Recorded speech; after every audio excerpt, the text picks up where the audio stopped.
Founder President Shri Nair ji, Mangla Chandran ji, Executive Editor of the program, and all distinguished members in the audience.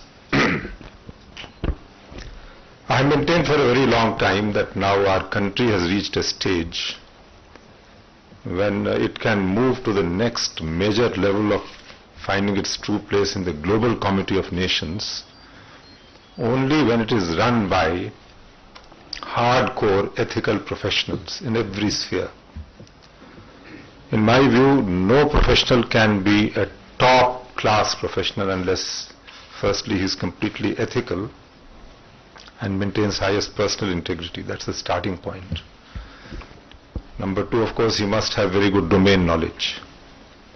Thirdly, he must have a great commitment, an autonomous sense of what he is meant to be doing in his profession, in his particular job situation or assignment, and then autonomously doing this without anybody prodding him, trying to beat him with a stick, oversight or any kind of thing.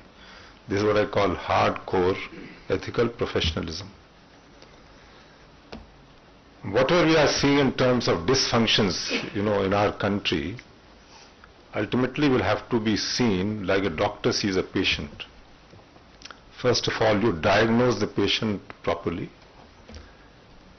Then you decide on a proper course of treatment, and it's all a matter of great expertise, the diagnostic skills. And of course, as you know, in the old days, there used to be maybe one physician, one surgeon, general physician. By now, as the field of knowledge has evolved and got more differentiated, professionals are now becoming more and more narrowly specialized in particular disciplines. And what this therefore requires is greater coordination. So when you have a sick patient, you now find experts from cardiology, from the respiratory side, nephrology, they all sit together and then consult and see what they really want to diagnose of a particular patient and what should be a line of treatment.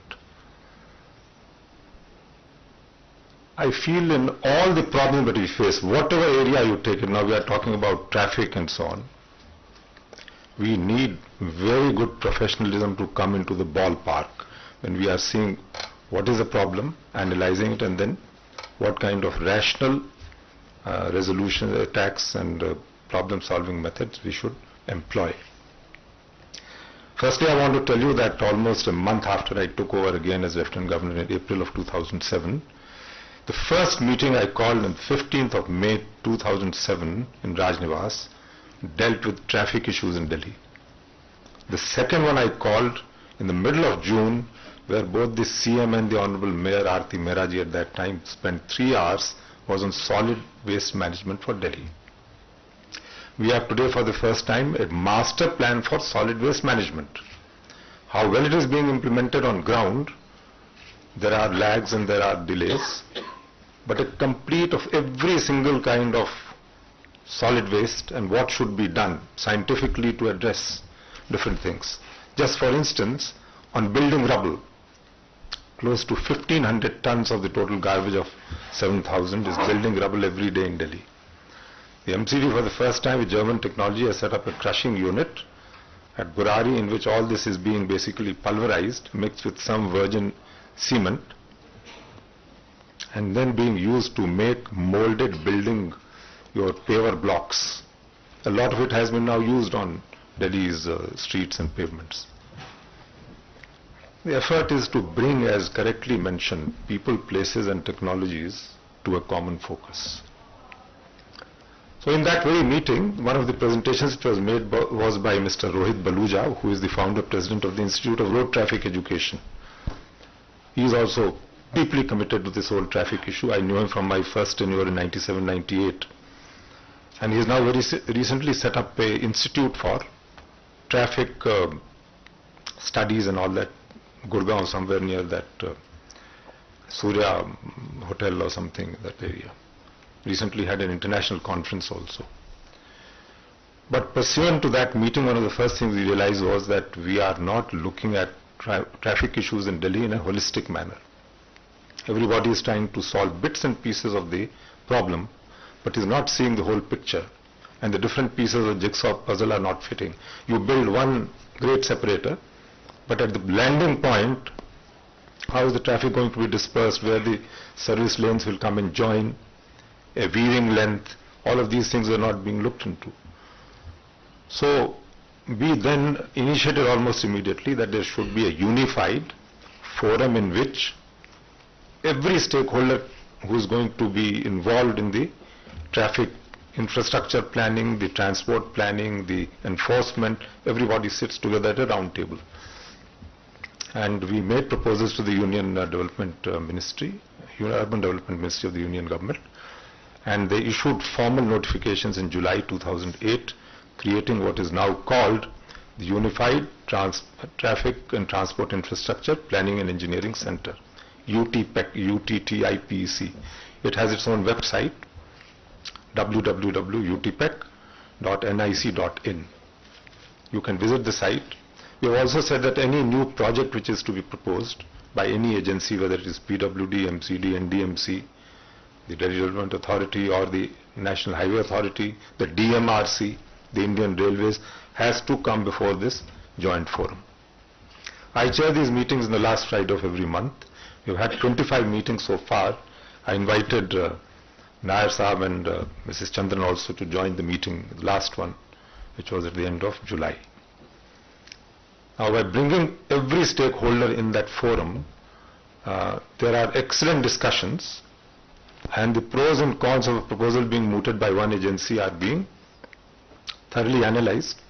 We also have world-class professionals now coming and making presentations on how we should redress many of the ground problems that we have accumulated and basically built up over long years of lack of planning and lack of a holistic view on how to solve the problem.